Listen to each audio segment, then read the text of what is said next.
નમસ્કાર દર્શક મિત્રો, કરંટ ટોપિકમાં હું ધ્વની આપનું સ્વાગત કરું છું। કરંટ ટોપિકમાં આપણે રોજ એક અલગ વિષય પર મળતા હોઈએ છીએ અને ખાસ કરી તે વિષય પર નિષ્ણાંતો સાથે ચર્ચા કરતા હોઈએ છીએ। દર્શક મિત્રો, જો વાત કરીએ તો ગઈકાલનો દિવસ ગોજારો સાબિત થયો છે આખા દેશ માટે એમ કહી શકાય। ગઈકાલની જો વાત કરીએ તો અમરનાથ યાત્રાળુઓ પર જે રીતના આતંકવાદીઓએ હુમલો કર્યો છે, આતંકવાદીઓએ નિશાનો બનાવ્યો છે અને ખાસ કરીને ગુજરાતના યાત્રાળુઓને નિશાનો બનાવ્યો છે, ત્યારે આ બાબત ક્યારે પણ સાંખી લેવાય તેવી નથી અને દિવસે ને દિવસે આપણા ત્યાં આતંકવાદી પ્રવૃત્તિઓ વધતી જઈ રહી છે અને કાયમ આપણને એક વસ્તુ જે છે કોમન જોવા મળતી હોય છે। એવી પરિસ્થિતિનું નિર્માણ થતું હોય છે કે ઘોડા છૂટી ગયા પછી તબેલે તાળા મારવાથી શું ફાયદો। અત્યારે આપણે જોઈએ તો જ્યારે આતંકવાદી હુમલો થયો છે ત્યારે એક પછી એક રાજકીય નેતાઓ પોતાની પ્રતિક્રિયા આપી રહ્યા છે કે જેમાં ઘટનાને વખોડવાની વાત જોવા મળે છે અથવા તો ઘટના માટે આકરી નિંદા કરવામાં આવે છે, પરંતુ આ બધાનો મતલબ શું? થોડા સમય પછી આખી આ ઘટના ભૂલાઈ જાય છે અને રાજકારણીઓ આ ઘટના પર પણ રાજનીતિ રમી લેતા હોય છે। આખરે જે ભોગવવાનો વારો આવતો હોય છે પરિવારજનોને આવતો હોય છે। આખરે ભારત જેવા દેશને દિવસે ને દિવસે પ્રગતિ કરી રહ્યું છે એવા ભારત દેશને આતંકવાદમાંથી ક્યારે મુક્તિ મળશે તે ચર્ચા અત્યારે દરેક જગ્યાએ આપણને જોવા મળી રહી છે। આજે આપણે આ જ વિષય પર ચર્ચા કરી રહ્યા છીએ અને આ ચર્ચામાં અત્યારે મારી સાથે જોડાયા છે લલિત રાવલ કે જેઓ સંરક્ષણ વિશેષજ્ઞ છે। તો લલિતજી, આપનું મારા સ્ટુડિયોમાં સ્વાગત છે અને તેમની સાથે અમારી જોડે ચર્ચામાં જોડાયા છે ભરત બમરૂ કે જેઓ કાશ્મીરી પંડિત છે। ભરતજી, આપનું પણ સ્વાગત છે। લલિતજી, ગઈકાલે મેં અગાઉ કહ્યું તે પ્રમાણે કે ગઈકાલનો દિવસ ઘણો ગોજારો સાબિત થયો છે। ગઈકાલે આ જે ઘટના બની છે, સૌથી પહેલા આપ આ મુદ્દે શું પ્રતિક્રિયા આપવા માંગશો? જો બેન, આતંકવાદી ઘટના ઘટી, 7 મૃત થઈ ગયા, એમાં આપણા ગુજરાતના થઈ ગયા। મારી ખૂબ સંવેદના છે, ખૂબ ખોટું થયું છે, પણ આમાં થોડું હ્યુમન એરર રહી ગઈ હોય એ એક દ્રશ્ય આવ્યું છે સામે। આપણી જે બસ છે એ અમરનાથ યાત્રા બોર્ડ સાથે રજીસ્ટર્ડ હતી નહીં, કન્વે સાથે હતી નહીં, એકલી અટુલી હતી। એકલી અટુલી હોવા છતાં એ આર્મીને સંપર્ક કરીને એની સાથે રહી શક્યો હતો। એ લેટ પડી। આર્મીને ત્યાં સંવેદનશીલ વિસ્તાર છે, સાઉથ કાશ્મીરનો જે અનંતનાગનો જે બાલતાલ વાળો જે રસ્તો છે એ ખૂબ સંવેદનશીલ અને પહાડી ઇલાકો છે। ત્યાં આર્મીએ સ્ટેટિક ઇન્સ્ટ્રક્શન આપેલા કે 7 વાગ્યા પછી કોઈ પણ વાહને, પ્રવાસી વાહને પ્રોટેક્શન વગર ન જવું જોઈએ। એ સૂચનાનું પણ ઉલ્લંઘન થયું છે અને આ ના તહત કદાચ એ ગાફેલિયતનો લાભ ઉઠાવીને આતંકવાદીઓ ત્રાટક્યા હોય એવું મને લાગે છે। જી, પરંતુ લલિતજી, માત્ર ચોક્કસપણે અહીંયા ભૂલ કહી શકાય કે બસને રજીસ્ટ્રેશન કરાવવામાં નહોતું આવ્યું અને ખાસ કરી અમુક જે સમય મર્યાદા નક્કી કરી છે એનાથી બહાર જઈ અને બસ પસાર થઈ રહી હતી, પરંતુ આ એક્સક્યુઝની સાથે સરકારની જવાબદારી ઓછી નથી થતી? ના બેન, સરકારે દરેક ચપ્પે ઉપર તો ન જ આપી શકે। દરેકનો વગર જાણકારી હોય કેવી રીતે સરકાર આપી શકે? સ્થાનિકોની જે પ્રવાસીઓ એમની પણ જવાબદારીમાં આવે છે ને। સરકારે આજે 40,000 સૈનિકો ત્યાં અમરનાથ યાત્રા માટે મૂક્યા છે। सैटेलाइट सर्वेलेंस है, ड्रोन सर्वेलेंस है, उस व्यवस्था में लगे हुए थे। आज एयरफोर्स के हवाई जहाज से 7 लोग जो शहीद हुए हैं उनकी डेड बॉडी आई है और 19 लोग जो घायल हुए उसको भी साथ में लेकर आए हैं और उसके साथ टोटल 51 सब यात्री आज वापस यहाँ गुजरात में आ गए हैं और यहाँ हॉस्पिटल की सब इंतजाम हुआ है। जिनके स्वजन शहीद हुए हैं उनके परिवार के लोग भी हैं और उनके गांव तक उनको पहुंचाने की भी व्यवस्था की है। और आज हमारे फाइनेंस मिनिस्टर ने जो घोषणा की कि गवर्नमेंट सहायता देगी, तो गुजरात के जो लोग शहीद हुए हैं सभी को 10 लाख रुपया गवर्नमेंट ऑफ गुजरात उनको देंगी और जो इंजर्ड हुए हैं उनको 2-2 लाख रुपया का सहायता करेंगे। और मैं बस ड्राइवर को बहुत मैं धन्यवाद देता हूं। मुझे जो कश्मीर से समाचार मिला कि उन पर फायरिंग हो रहा था, उनको एक गोली लगी, फिर भी वो बस को आगे लेकर सलामत स्थान पर उन्होंने 2 किलोमीटर दूर तक बस चलाकर बाकी लोगों की जान उन्होंने बचाई है, उनको मैं भी बहुत बहुत धन्यवाद देता हूँ। ब्रेवरी अवार्ड के लिए नाम नॉमिनेट किया। जरूर जरूर ब्रेवरी अवार्ड के लिए हम नाम उनको नॉमिनेट।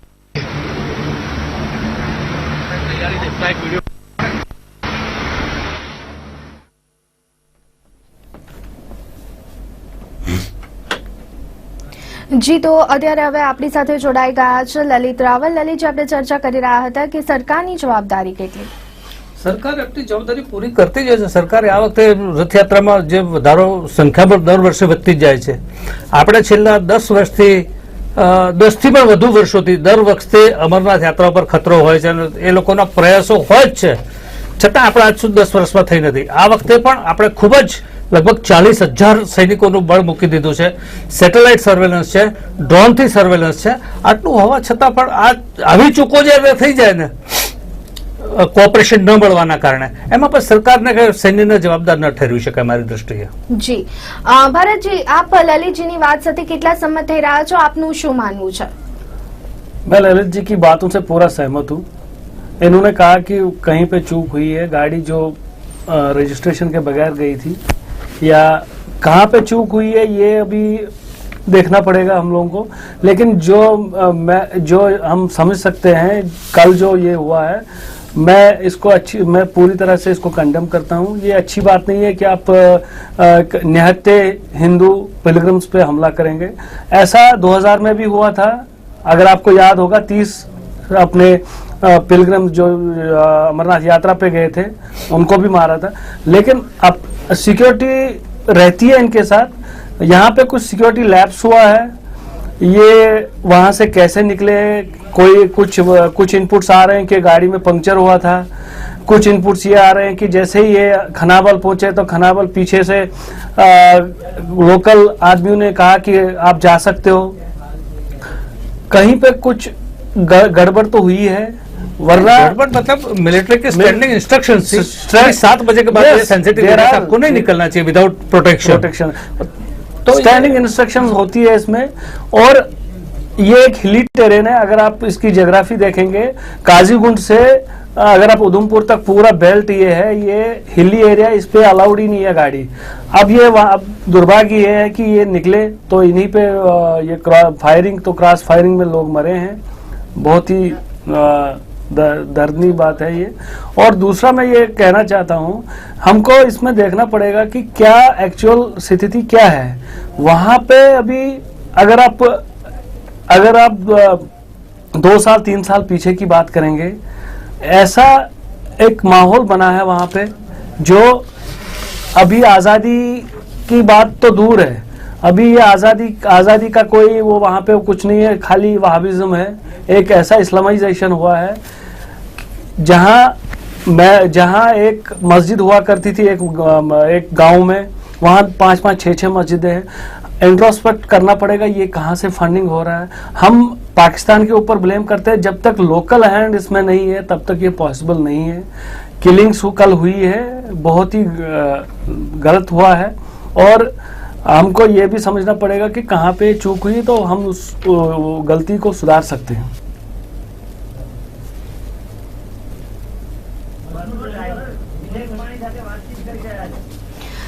હાલમાં જે પ્રમાણે આપ ટીવી સ્ક્રીન પર જોઈ રહ્યા છો કે બસના જે ડ્રાઈવર છે તેમની સાથે મુખ્યમંત્રી વિજય રૂપાણી વાતચીત કરી રહ્યા છે, જાણવાનો પ્રયત્ન કરી રહ્યા છે કે આખરે સમગ્ર ઘટના શું બની હતી.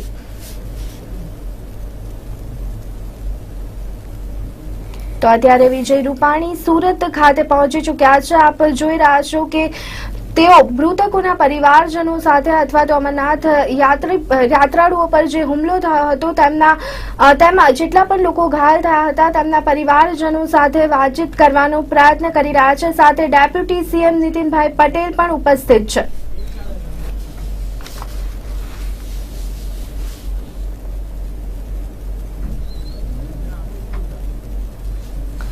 જી, તો લલિતજી, આપણે ચર્ચા કરી રહ્યા હતા કે ખાસ કરી અને સરકારની ભૂમિકા કેટલી, આ બાબતે આપનું શું માનવું છે? અને આગળ જો આપણે વાત કરીએ તો આસ્થાના જે કેન્દ્રો છે એને અવારનવાર આતંકવાદીઓ દ્વારા ક્યાંક ને ક્યાંક કહી શકાય કે ત્યાં જ અટેક કરવામાં આવતો હોય છે, તો એ બાબતે આપનું શું માનવું છે? આતંકવાદી મિસગાઈડેડ યુથ છે, બરાબર, ફના મારવા માટે ખુલ્લેઆમ આવે છે, એટલે એને એમ અટકાવી ન શકાય. હા, આપણા પ્રિકોશન્સ લઈ શકીએ કે એની થતી ડેમેજ છે એને આપણે કેટલી ઓછી કરી શકીએ અને કેટલી ન્યુટ્રલાઇઝ કરી શકીએ, એ આપણું પક્ષ છે. અને સરકારનો તો આમાં વાંક નહીં, સરકારની હંમેશા પ્રિપેરેશન હોય છે ને. અમરનાથ યાત્રામાં તો ખાસ તમને વગાડીને કહું છું કે 40,000 સૈનિકો મૂક્યા છે, સેટેલાઇટ સર્વેલન્સ ચાલે છે એનામાં, અને ડ્રોનથી સર્વેલન્સ ચાલે છે.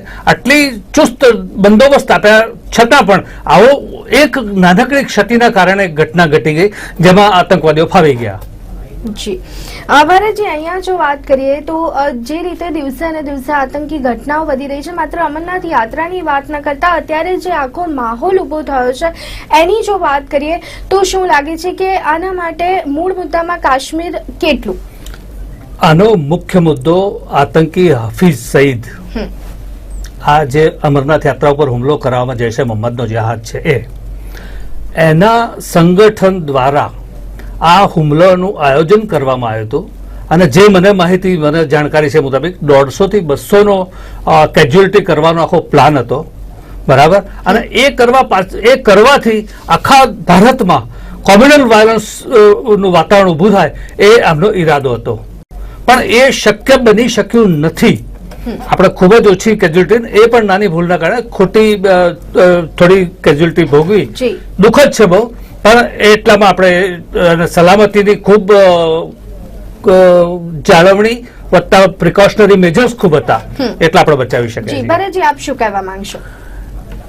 ये मई में ही एडवाइजरी आई थी, इनपुट्स आए थे कि वहाँ पे एक आतंकी हमला होने वाला है, खासकर अमरनाथ यात्रा पे. एडवाइजरी पहले से ही थी ये, और ये इनपुट्स आए थे. हमें ये देखना है कि वहाँ अभी कैसे स्थिति ठीक हो जाए और आगे का रणनीति क्या हो.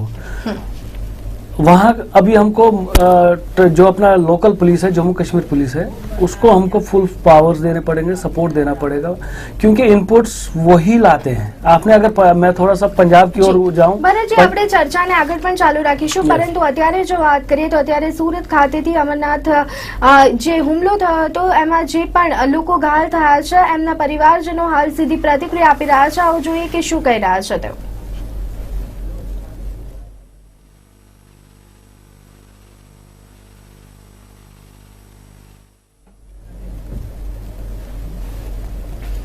जी, जी भरत जी, मैं यही कह रहा हूं कि अभी हमारे बड़े प्रधान भी इजराइल गए थे. हमने इजराइल से क्या सीखा है, कुछ हम अगर वहां से भी कुछ अच्छी बात सीखने को मिली है वो हमको यूटिलाइज करना पड़ेगा. और जहां तक मैं अभी बीच में बात रुकी, पंजाब में भी आतंकवाद अच्छे चरम पे था, पूरे ऊपर ये था, उसको भी हम लोगों ने, हिंदुस्तान की फौज या उधर की लोकल पुलिस ने ही कंट्रोल में लाया. केपीएस गिल साहब ने लाया, या और जो वहाँ के लोकल पुलिस है. वैसे ही अगर आप देखेंगे कि जम्मू कश्मीर में भी लोकल पुलिस का बहुत योगदान रहा है. अभी 5-6 महीने में आप देखेंगे, या प्रिसाइसली 1-1.5 महीने में देखेंगे, मिलिटेंट्स की किलिंग हो रही है, और ये इनपुट्स हमें लोकल पुलिस से ही मिल रहा है. लोकल पुलिस वहाँ, उनको हमको सपोर्ट करना पड़ेगा. अभी ये समझना पड़ेगा कि भाई एनएफ इज एनएफ. वहाँ पे जो इस्लामाइजेशन है, वहाँ पे जो वहाबिज्म है, उसको कर्ब करना पड़ेगा, उसको खत्म करना पड़ेगा. हमने ये श्रीलंका में भी देखा है. अगर आप इंटरनेशनली देखेंगे, राजपक्षे साहब थे, उन्होंने एलटीटी को खत्म कर दिया. अभी आप देखेंगे वहाँ भी माहौल ठीक है. ऐसा एग्रेसिव माहौल हमको कश्मीर में करना पड़ेगा, ये हमारा मानना है. कश्मीर में बैठे हुए मुफ्ती सरकार, भारतीय जनता पार्टी की मुफ्ती सरकार की नीति होनी चाहिए. सिर्फ ये मगर के आंसू बहाए ना कि माफ कर दो वाले, वो ना चले. वहां आतंकवाद प्रसराने में, बढ़ाने में जो मुख्य भूमिका अदा करने वाले जो विलन्स हैं, हाफिज सईद के चले चपाटे, अलगावतावादी नेता, उनको सबसे पहले जेल करना चाहिए.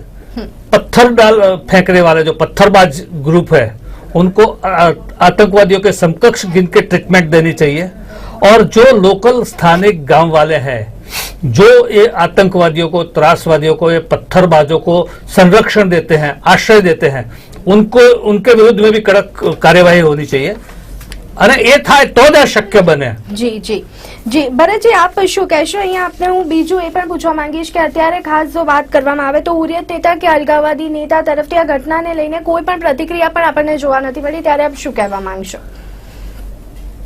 उनसे आप कुछ एक्सपेक्ट मत कीजिए। वो लोग वो पेड एजेंट्स है, उनको पैसा मिलता था, अभी पैसा बंद हो गया। चाहे आप अभी हवाला, हम हवाला, आप हवाला को एक सिंपल भाषा में मत समझिए कि हवाला मैंने आपको पैसा दिया 2 नंबर से।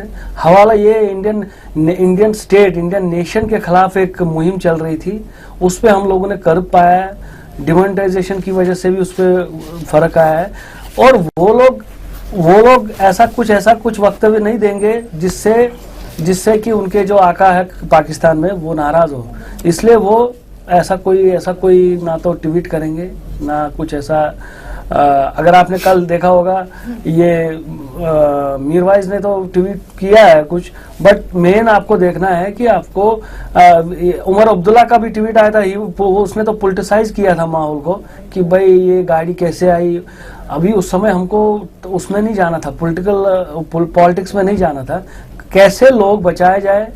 और ये जो मेरे पास भी थोड़े इनपुट्स है, जो ड्राइवर ने गाड़ी चलाई है 2-3, वो अभी हमारे चीफ मिनिस्टर साहब ने भी कहा है, ये जो खनाबल का एरिया है, ये अगर आप इसके इंटीरियर में जाएंगे 2-3 किलोमीटर अंदर जाएंगे तो ये पूरा जमात इस्लामी गढ़ है। कुलगाम जिला, ये पहले अनंतनाग हुआ करता था, अनंतनाग के ही फिर जब इसके सब डिविजन्स हो गए थे, तो ये अभी जो मिलिटेंसी है it is confined to Anantnag only. अगर आप साउथ कश्मीर आप देखेंगे तो ये एक कंपैक्ट हो गया है। टाइम लगेगा इसको थोड़ा भी, लेकिन अभी इस समय हमको ना तो जम्मू कश्मीर पुलिस को, टास्क फोर्स को, ना आर्मी को डिमोरलाइज नहीं करना चाहिए, उनको फ्री हैंड देना चाहिए। और ये 1-1.5 महीने में आपने देखा, लास्ट 1-1.5 महीने में बहुत हद तक, इनफैक्ट वी शुड एक्सेलरेट करो स्वीपिंग एक्शन। यस લલિતજી, અહીંયા જો એક બીજી વાત કરીએ તો આતંકવાદને જે દિવસે ને દિવસે વધારો મળી રહ્યો છે, ખાસ કરી બધી પ્રજાની જો વાત ના કરીએ, પરંતુ ક્યાંક ને ક્યાંક કાશ્મીરી પ્રજાને થોડા ઘણા ઊંચે પણ સહકાર મળી રહ્યો છે, એ બાબતે આપ શું કહેવા માંગો છો? બેન, હકીકત જ છે એ કાશ્મીરની ત્યાંની સ્થાનિક પ્રજાના સહકાર આશ્રય આપવાના કારણે જ આ વધી રહ્યું છે, અધરવાઇઝ એ શક્ય નથી। આજે હમણાં મેં રાજનાથસિંહને સાંભળ્યા, રાજનાથસિંહજી કહે કે હું કાશ્મીરની જનતાને સેલ્યુટ કરું છું કે એમણે સાંત્વના પાઠવીને દુઃખ વ્યક્ત કર્યું આ ઘટના ઉપર। એગ્રીડ સર, પણ તમે આ એને સેલ્યુટ કરવા, કારણ કે એમના સહકાર સહયોગ વગર ત્યાં આતંકવાદીઓ પનપી જ ન શકે। ત્યાંના રાજકારણીઓ વત્તા અલગાવતાવાદીઓ અને એ કહેવાતા ત્યાંના સો કોલ્ડ બુદ્ધિજીવીઓ, એના સહકાર વગર આ શક્ય નથી। તો એ બધાને તમે સલામ આપો છો આ જનંદ કૃત્ય કરવા બદલ? जी सॉरी भरत जी, आप शू कहवा मांगशो? मैं वही इनकी बात आगे लेना चाहता हूँ। उन्होंने सल्यूट किया है, ये तो आप देख लीजिए, अगर कहीं पे भी इंडिया के कहीं पे भी एक्सीडेंट होते हैं तो वहाँ पे जाति धर्म नहीं देखा जाता है। हॉस्पिटल को उनको कोई भी जाति से आता है, कोई ले जाता है। कश्मीर की ये टेंडेंसी है, मुसलमानों के, वहाँ के मुस्लिम पॉपुलेशन की ये टेंडेंसी है। अमरनाथ यात्रा पे जब भी कुछ हमला होता है, पहले ये लोग हमला कराते हैं, फिर ये सहानुभूति दिखाते हैं। अगर आपको याद होगा, इससे पहले भी एक नेशनल कैलेमिटी आई थी, उन्होंने अपने घर के दरवाजे खोले थे जस्ट टू प्रूव हम अच्छे हैं। लेकिन जहां तक ये इस्लामाइजेशन, वहाबिज्म है कश्मीर में, तब तक वहां का कुछ समाधान नहीं है। ये वंस फॉर ऑल अभी एक माहौल बना हुआ है, अभी 1-1.5 महीने में, 2 महीने में, या हम कह सकते हैं कि साल भर से एक माहौल जैसा बना है, तो हमको इसको साथ देना पड़ेगा। बाकी ये कल कोई बड़ी बात नहीं है कि वो हॉस्पिटल आए, ये हुआ, ये तो कहीं भी होता है। ये अगर यहाँ किसी के साथ भी कुछ दुर्घटना होती है तो दुश्मन भी हॉस्पिटल तक ले जाता है उस समय। અને આતંકવાદનો કોઈ ધર્મ નથી હોતો। કાલે જે બસનો ડ્રાઈવર, જેની સમય સૂચકતા, બહાદુરી અને દિલેરીનો ખરેખર સલામ કરવી જોઈએ, સલીમ, જી. એ સલીમ અને બે ગોળીઓ વાગી હોવા છતાં 5 કિલોમીટર સુધી ગાડી ડ્રાઈવ કરી લઈ ગયો, બધાને સલામત રીતે હેમખેમ દૂર સંકટમાંથી દૂર કરી દીધા.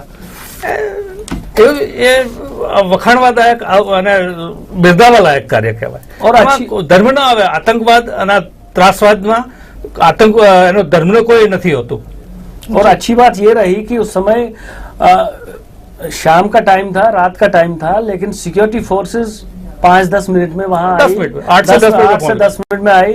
और फिर पूरा जो और मेन जो है ड्राइवर ने, जो अगर ड्राइवर मान लो अगर उसको गोली आ जाती, गाड़ी रुक जाती, इनका जो अभी तक इनपुट्स आ रहे हैं, इनको गाड़ी के अंदर जाना था, जितने भी 50-60 लोग थे सबको मारना था. ये एक अच्छी उसकी उस समय माइंड चला. उसने गाड़ी एक्सेलरेटर की, गाड़ी आगे कर दी और उसमें हमारे बहुत सारे अपने ये जो श्रद्धालु है बचे. दिक्कत यहाँ पे ये आ रही है कि हम हिंदू राष्ट्र बोलते हैं, हमको ये समझना पड़ेगा कि हम लोग हिंदू राष्ट्र में होते हुए भी, अगर मैं थोड़ा सा इसको पॉलिटिसाइज मैनर में बात करूं, हमारे राम जी तंबू में बैठे हैं और यहाँ हम लोग भगवान शिव के दर्शन के लिए भी हमको ही गोलियां खानी पड़ती है. तो ये नहीं चलने वाला है.